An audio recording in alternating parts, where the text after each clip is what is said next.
हरे कृष्णा राधे राधे दोस्तों। आप सभी को पंचभिखु व्रत की हार्दिक शुभकामनाएं। दोस्तों, कार्तिक माह में भीष्म पंचक व्रत का विशेष महत्व कहा गया है, जिसे कि हम पंचभिखु के नाम से भी जानते हैं।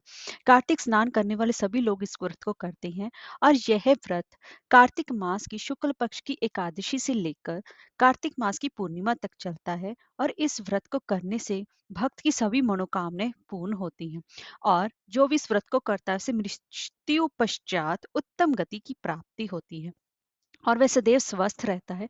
तो उसे भगवान प्रभु का आशीर्वाद भी प्राप्त होता है। भीष्म पंचक व्रत रखने के साथ साथ पंचभीखु व्रत कथा भी सुननी चाहिए। तो आज मैं आपको पंचभीखु की व्रत कथा श्रवण करवा रही हूँ। तो चलिए वीडियो शुरू करते हैं। दोस्तों, अगर आपको हमारी वीडियो अच्छी लगी है तो लाइक शेयर और सब्सक्राइब करना ना भूलें और कमेंट बॉक्स में जय श्री हरि अवश्य लिखें। तो चलिए वीडियो शुरू करते हैं। दोस्तों, पौराणिक समय की बात है। किसी गांव में एक साहूकार रहता था और उसका एक बेटा व बहू भी थे। बहू कार्तिक मास में रोज सवेरे जल्दी उठकर गंगा स्नान के लिए जाती थी। सुबह जल्दी साथ जाते समय वह किसी भी पराये पुरुष का मुंह नहीं देखती थी। एक राजा का बेटा भी सुबह सवेरे गंगा स्नान के लिए जाता था। वह हैरान होता कि मैं इतनी जल्दी उठता हूँ स्नान के लिए, लेकिन कोई है जो मुझसे भी जल्दी उठकर नहा लेता है। कार्तिक मास की 5 दिन बचे थे। तो वह एक दिन साहूकार की बहू तो स्नान करके वापस जा रही थी और उस समय राजा का बेटा स्नान के लिए आ रहा था। आवाज सुनकर वह जल्दी जल्दी जाने लगी, लेकिन जल्दबाजी में उसकी माला मोजड़ी वहीं पर छूट गई। राजा के बेटे ने जब उसकी माला मोजड़ी उठा ली और सोचने लगा कि जिस स्त्री की यह माला मोजड़ी इतनी सुंदर है, वह स्त्री कितनी सुंदर होगी। उसने पूरे गांव में मुनादी करा दी कि जिसकी तहमाला मोजड़ी है वह 5 रात मेरे पास आएगी। साहूकार के बेटे की बहू ने कहलवा दिया कि मैं 5 रात आऊंगी, लेकिन किसी को साख भरने बैठा देना। राजा के बेटे ने एक तोते को पिंजरे में बंद कर गंगा के किनारे पेड़ पर टांग दिया। बहू सुबह के समय आई, पहली पौड़ी पर पैर रखा और बोली, हे कार्तिक के ठाकुर राय दामोदर, पांचों पांडु छठे नारायण, भीखम राजा उस पापी को नींद आ जाए। तो उस राजा के बेटे को नींद आ गई। बहू नहा धोकर चलने लगी तो तोते से बोली, सुबह सुबह तेरे गल डालूंगी हीरा, मेरी साख रखियो भरियो बीरा। सुवा बोला कि कोई वीर भी साख भरता है क्या। मैं फिर बोली, सुवा सुवा शुभ तेरे पग घालूंगी नेवर, साख भरियो मेरे देवर। सुवा ने कहा, ठीक है भाभी, मैं तेरी साख रखूंगा। वह तो कहकर चली गई। राजा का बेटा हड़बड़ाकर उठा और सुवा से पूछा, सुवा सुवा वे आई थी, कैसी थी। सुवा बोला, आभा की सी बिजली, होली की सी झल, केला की सी कामनी, गुलाब सा है रंग।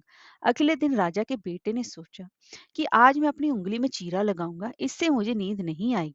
अगले दिन राजकुमार उंगली चीर कर लेट गया। वह आई और भगवान से उसी तरह प्रार्थना करने लगी और फिर राजकुमार को फिर नींद आ गई।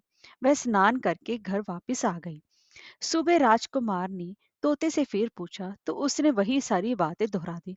अब राजकुमार बोला कि आज रात में मैं आंखों में मिर्ची डालकर बैठूंगा। रात में वह मिर्ची डालकर आंखों में बैठ गया। बहू फिर आई और प्रार्थना की, जिससे कि उसे फिर से नींद आ गई। राजकुमार ने तोते से बहू के आने की बात पूछी और उसने वे फिर बता दी। राजकुमार अब फिर सोचने लगा कि आज मैं बिना बिस्तरे के ही बैठूंगा और रात को बिना बिस्तरे के ही बैठ गया। जब वह स्नान करने आई तो उसने फिर से भगवान से प्रार्थना की और राजकुमार को फिर से नींद आ गई। जब वह नहाकर जाने लगी तो आंख आंख बंद करके वह चली गई। राजकुमार जब उठा तो वह जा चुकी थी। राजकुमार फिर से सोच में पड़ गया और सोचने लगा कि आज मैं अंगीठी जलाकर बैठूंगा, जिससे कि मुझे नींद नहीं आएगी। फिर वह रात को अंगीठी रखकर बैठ गया। साहूकार की बहू आई और फिर भगवान से प्रार्थना करने लगी कि आपने 4 रातें तो निकाल ली, अब ये रात और निकाल दो। भगवान ने उसकी यह बात भी रख ली और राजकुमार को नींद आ गई। जब वह नहाकर जाने लगी तो तोते से बोली कि इस पापी को कह देना कि 5 रातें पूरी हो चुकी हैं, वह मेरे मोतियों की माला मेरे घर भिजवा दे। सुबह राजकुमार की आंख खुली तो उसने तोते से पूछा, क्या वे आई थी। तो तोते ने कहा, हाँ वह आई थी और उसने अपनी माला मंगवाई है। यह सुनकर राजकुमार सोचने लगा कि वह तो सच्ची थी, तभी तो भगवान ने भी उसका सत रखा।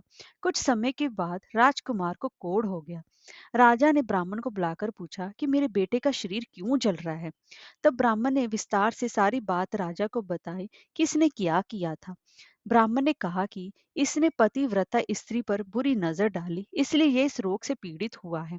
राजा ने इसके ठीक होने का उपाय पूछा तो ब्राह्मण ने कहा कि ये उस साहूकार की बहू को धर्म की बहन बनाए और रोज उसके नहाए हुए जल से ये स्नान करे तो ये ठीक हो सकता है।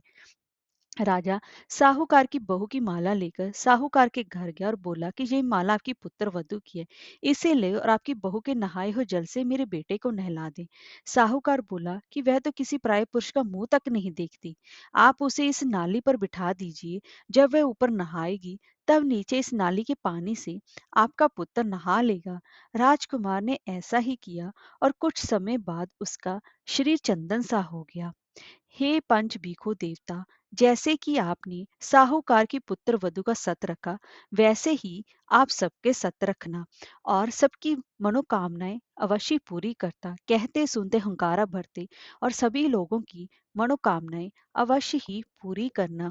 हे कार्तिक के दमोदर, आप सभी की लाज रखना। जय बोलो पंच भीखु भगवान की जय। और सभी नारियों का सम्मान करें। हरे कृष्णा, राधे राधे।